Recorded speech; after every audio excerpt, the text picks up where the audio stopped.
ओम श्री गुरु सत्ताई नमः। सभी को प्रणाम। पिछले वीडियो में हमने सुना मनुष्य शरीर की विशेषता बुद्धि के साथ ही है। मनुष्य शरीर को उच्च उद्देश्यों के लिए प्रयुक्त करने में ही उसकी सार्थकता है। जीवन का अर्थ है क्रियाशीलता, प्रखरता। मनुष्य जब तक जिए प्रखर एवं क्रियाशील रहे। शरीर में कोई विकार हो, कोई रोग हो और मनुष्य का मन उसका समर्थन न करे बल्कि उसे दूर करने का संकल्प करे तो वह विकार, वह रोग टिक नहीं पाता। भोजन स्वाद की नहीं, स्वास्थ्य की दृष्टि से किया जाना चाहिए। मनुष्य को मनुष्योचित स्तर तक पहुंचाने वाली उसकी बुद्धि और उसका मन ही है। इसीलिए बुद्धिमान मनुष्य को चाहिए कि इंद्रियों का उपयोग तो करे, लेकिन उनको संयम द्वारा नियंत्रण में रखे ताकि अपनी महत्वपूर्ण शक्तियों को सदुपयोग के लिए सुरक्षित रख सके। आइए इसी क्रम को आगे बढ़ाते हैं। इंद्रियों के विषयों में मन की शांति नष्ट न हो, मन विषयों में भटके न, इसके लिए मन और इंद्रियों को अपने नियंत्रण में लेने का प्रयास करना पड़ता है। इस दिशा में सावधानी बरतने का निर्देश देते हुए श्री कृष्ण उद्धव से कहते हैं, इंद्रियों और प्राणों को अपने वश में रखें और मन को एक क्षण के लिए भी स्वतंत्र न छोड़ें। उसकी एक एक चाल, एक एक हरकत को देखते रहें। इस प्रकार सत्व संपन्न बुद्धि के द्वारा धीरे धीरे मन को वश में कर लेना चाहिए। मन इंद्रियों को काबू में रख सकता है, लेकिन उसे बुद्धि विवेक के नियंत्रण में चलने का अभ्यास करना चाहिए। जो मन में आए सो करें, ये बात गलत है। बुद्धि से उचित अनुचित का निर्णय करें और उसी के अनुसार मन को लगाएं। यही ढंग कल्याणकारी है। मन यदि अपने नियंत्रण में हो जाता है तो इंद्रियां मन के अधीन होने के कारण मनुष्य को विचलित नहीं कर पाती। मन बड़ा सामर्थ्यवान है, जिस ओर चलता है उस ओर कुछ न कुछ उल्लेखनीय कार्य कर दिखाता है। महर्षि कपिल अपनी माँ देवहूति से चर्चा करते हुए मन की क्षमता का उल्लेख करते हुए कहते हैं, इस जीव के बंधन और मोक्ष का कारण मन ही माना गया है। विषयों में आसक्त होने पर मन बंधन का हेतु होता है और परमात्मा में अनुरक्त होने पर वही मन मोक्ष का कारण बन जाता है। बंधन का अर्थ है विकारों से बंधा होना। ओछे स्वार्थों में फंसा हुआ व्यक्ति भव बंधनों में बंधा हुआ कहलाता है। परमात्मा श्रेष्ठ आदर्शों का प्रतीक है। जब मनुष्य उच्च आदर्शों के लिए जीवन जीता है, ओछे स्वार्थों से नहीं बंधता, तो जीवन मुक्ति की स्थिति पाने लगता है। इस दृष्टि से मनुष्य को महान बनने से रोकने वाले उसके शत्रु उसके अंतःकरण में रहने वाले दोष दुर्गुण ही हैं। देवर्षि नारद जी धर्मराज से कहते हैं, राग, द्वेष, लोभ, शोक, मोह, भय, मद, मान, अपमान, दूसरों के गुणों में दोष निकालना, छल, हिंसा, दूसरे की उन्नति देखकर जलना, ये सब और ऐसे ही जीवों के बहुत से शत्रु हैं। ये दोष वैभव संपन्न और बुद्धि संपन्न मनुष्यों में भी पाए जाते हैं। जैसे गंदगी अच्छे वस्त्र पहने हुए व्यक्ति की भी शोभा घटा देती है, उसी प्रकार दोष मनुष्य के वैभव बुद्धि को भी बदनाम कर देते हैं। मनुष्य के अंतःकरण की शोभा उसके आत्मीयता के विस्तार में है, स्वार्थी से निस्वार्थी होने में है, परहित में है, दूसरों की सेवा में है। छोटे दायरे में अंतःकरण को कैद करने से उसकी महत्ता घट जाती है। योग वशिष्ठ में श्री कृष्ण अर्जुन से कहते हैं कि जैसे अत्यंत बुद्धिमान तथा विशेषज्ञ व्यक्ति भी दुष्ट स्वभाव का होने से सम्मान नहीं पाता, उसी प्रकार ममता रूपी मल में लिपटा हुआ प्राणी भी पतन की ओर गिरता जाता है। विद्वान दुष्ट हो तो उसकी विद्वता का उपयोग लोगों को कष्ट पहुंचाने में ही होता है। अपने शरीर अथवा परिवार के मोह में पड़ा हुआ व्यक्ति भी कोई श्रेष्ठ काम नहीं कर पाता। उसके विकार उसे तेजस्वी नहीं बनने देते। इसीलिए अपने मलों को धोते रहना, पवित्रता बनाए रखना हर धर्म कृत्य के साथ जुड़ा हुआ है। लोग केवल बाहरी पवित्रता को ही ध्यान में रखते हैं, लेकिन आंतरिक पवित्रता के बिना बाहरी पवित्रता निरर्थक सिद्ध होती है। हमारे दुर्गुण ही हमारा मल है। राजा निमि बड़े विचारशील थे। वे अक्सर श्रेष्ठ पुरुषों से जीवन की सार्थकता के सूत्रों पर चर्चा किया करते थे। एक बार 9 योगीश्वर उनके यहाँ पहुंचे।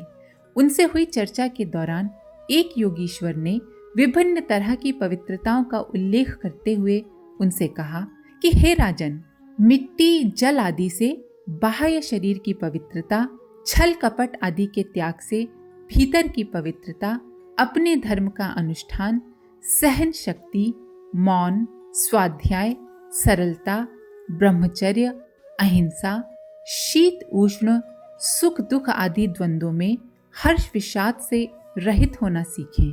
हर श्रेष्ठ गुण किसी न किसी विकार को दूर करता है। विकारों का दूर करना ही पवित्रता बढ़ाना है। इस प्रकार सर्वांगीण पवित्रता को जीवन में स्थान देकर कोई भी मनुष्य जीवन का श्रेष्ठतम लक्ष्य प्राप्त कर सकता है। इन सभी प्रकार की पवित्रताओं में हृदय की पवित्रता को सबसे अधिक महत्व दिया जाता है। भगवान श्री कृष्ण युधिष्ठिर से कहते हैं, इन 5 शुद्धियों में हृदय की शुद्धि सबसे बढ़कर है। हृदय की शुद्धि से मनुष्य स्वर्ग में जाते हैं। स्वर्ग कोई स्थान विशेष का नाम नहीं है, बल्कि मनुष्य के अंतःकरण की स्थिति का विशेष नाम है। जब अंतःकरण पवित्र हो, मन में शांति हो, वही स्वर्ग है। हर मनुष्य का इस पर स्वाभाविक अधिकार है। मनुष्य जीवन जैसे अद्भुत अनुदान को पाकर भी मनुष्य रोगी, दुखी, दीन, असंतुष्ट बना रहता है। इस विडंबना का एकमात्र कारण ये है कि मनुष्य अपने आत्म विकास में, आदर्शवादिता में श्रेष्ठ जीवन लक्ष्य को भूल जाता है। लक्ष्य को पाने के लिए मनुष्य को अपनी सारी शक्तियां उसी एक और लगा देनी होती हैं। भगवान दत्तात्रेय ने बाण चलाने वाले को लक्ष्य भेद करते हुए देखा। वह सही दिशा में लगाने के लिए सब ओर से ध्यान हटाकर, श्वास को भी रोककर निशाना साध रहा था। उसे देखकर उन्हें जो प्रेरणा मिली, उसका वर्णन वे राजा यदु से करते हैं। वे कहते हैं, राजन, मैंने बाण बनाने वाले से यह सीखा है कि आसन को और श्वास को जीतकर वैराग्य और अभ्यास के द्वारा अपने मन को वश में कर लें और फिर बड़ी सावधानी के साथ उसे एक लक्ष्य में लगा दें। मनुष्य को भी चाहिए कि इस देव दुर्लभ जीवन की विभूतियों को यूं ही बर्बाद न होने दें। जीवन के लक्ष्य को समझें, उसकी प्राप्ति के मार्गों और तरीकों को अपनाएं, पूरी तत्परता से उस ओर अपनी शक्तियों को लगा दें, तो कोई कारण नहीं कि वह नर से नारायण, पुरुष से पुरुषोत्तम, आत्मा से महात्मा और परमात्मा तक की उपलब्धियां न पा सके। मनुष्य योनि जीवात्मा को परमात्मा द्वारा मिल सकने वाला सर्वोत्तम उपहार है। प्राचीन ऋषि महर्षियों से लेकर आधुनिक विचारकों तक ने इस अमूल्य अवसर की भूरी भूरी प्रशंसा की है। एक बार व्यास जी से पूछा गया कि आपने अनेक शास्त्रों की रचना की है, आप अपनी सभी रचनाओं का सारांश बतलाएं। व्यास जी ने कहा, मैं तुम्हें रहस्य की बात बताता हूँ। मनुष्यत्व से श्रेष्ठ और कुछ नहीं है। वास्तव में इस मानव जीवन की जितनी भी प्रशंसा की जाए कम है। इसके माध्यम से जीवात्मा हर क्षेत्र की अगणित उपलब्धियां प्राप्त कर सकता है। यदि जीवन का सदुपयोग किया जा सके तो नर से नारायण तक बना जा सकता है। शरीर की दृष्टि से मनुष्य के जीवन को विशेष उल्लेखनीय नहीं कहा जा सकता। अनेक जानवर शारीरिक विशेषताओं की दृष्टि से मनुष्य से कहीं आगे हैं। मनुष्य की विशेषता है दिव्य क्षमताओं का केंद्र, उसका अंतःकरण। मनुष्य केवल 5 तत्वों का पुतला मात्र नहीं है, उसके भीतर दिव्य चेतना के रूप में ईश्वरीय सत्ता का निवास है। श्रीमद् भागवत में इस रहस्य का उद्घाटन करते हुए भगवान शेष राजा चित्रकेतु से कहते हैं, यह मनुष्य योनि ज्ञान और विज्ञान का मूल स्रोत है। जो इसे पाकर भी अपने आत्मस्वरूप परमात्मा को नहीं जान लेता, उसे कहीं किसी भी योनि में शांति नहीं मिल सकती। मनुष्य की सारी विशेषता उसका ज्ञान और विज्ञान है। किंतु ये विशेषताएं उसमें बीज रूप में विद्यमान है। मात्र बीज से फसल प्राप्त नहीं हो सकती।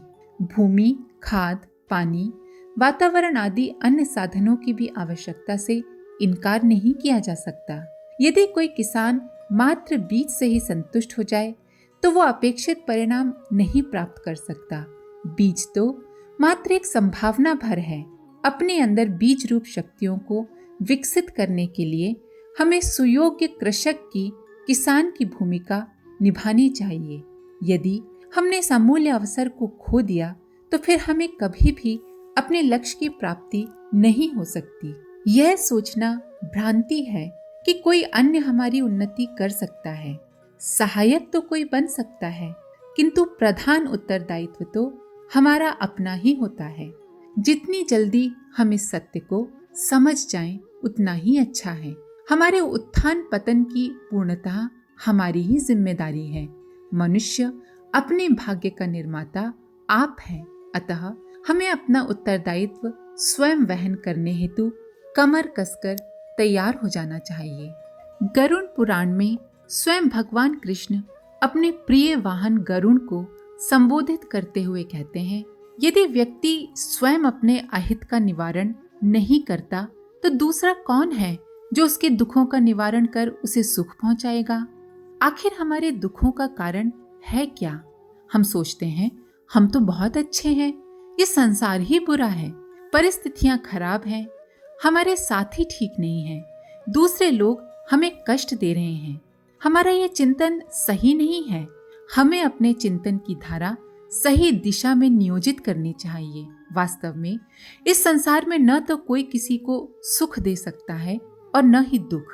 अपने कर्मों के कारण ही हम सुख या दुख पाते हैं। जब हमारा अंतःकरण दूषित हो जाता है तभी हमें उसके दुष्परिणाम भोगने पड़ते हैं। आग जहाँ उत्पन्न होती है उस स्थान को ही जलाती है। इसी तरह दोष दुर्गुण भी जिस अंतःकरण में उत्पन्न होते हैं उसे ही दग्ध करते रहते हैं, जलाते रहते हैं, कष्ट देते हैं। यद्यपि हमें तत्काल अपने दोष दुर्गुणों का दुष्परिणाम नहीं दिखाई देता, किंतु पापों का घड़ा भर जाने पर फूटता ही है।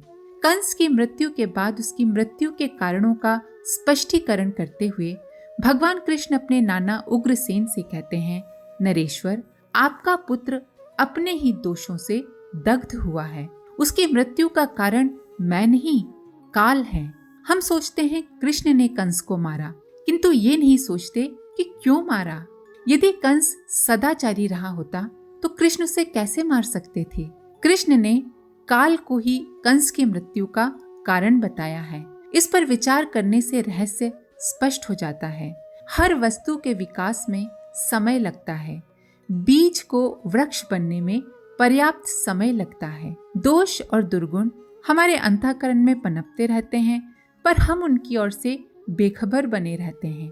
समय अनुसार जब उनका परिणाम हमारे सामने आता है तब हम चीखते चिल्लाते हैं, दूसरों पर दोषारोपण करने लगते हैं। किंतु इससे क्या होता है?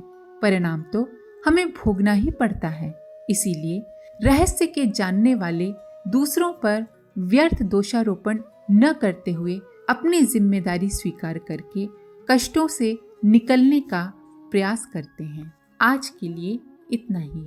इसके आगे का अगले वीडियो में आप सभी का धन्यवाद। ओम शांति।